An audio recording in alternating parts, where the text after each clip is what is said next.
हर घर हरियरी लागेलू, तू तो जादो जी के परी लागेलू। हर घर हरियरी लागेलू, तू तो जादो जी के परी लागेलू।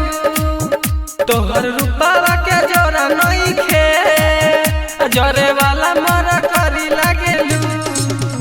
हर घर हरियरी लागेलू, तू तो जादो जी के परी लागेलू। हर घर हरियरी लागेलू, तू तो जादो जी के परी लागेलू। जादो जी के परी लागेलू, तो जादो जी के परी लागेलू।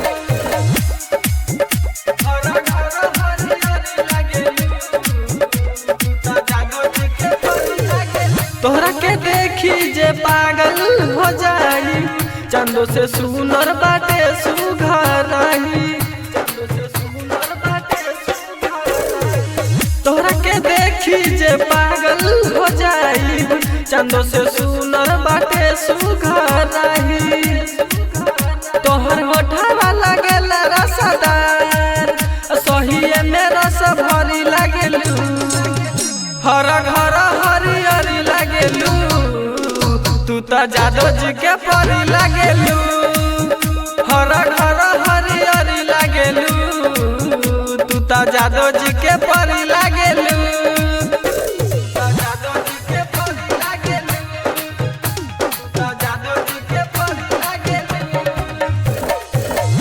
हर घर हरियरी लागेलू, तो जादो जी के परी लागेलू।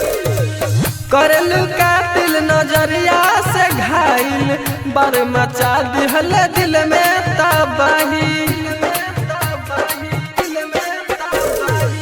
करलू कातिल नजरिया से घायल, बर मचा दिहल दिल में तबाही।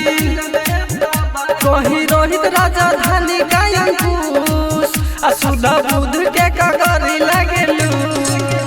हर घर हरियरी लागेलू, तू तो जादो जी के परी लागेलू। हर घर हरियरी लागेलू, तू तो जादो जी के परी लागेलू। जादो जी के परी लागेलू।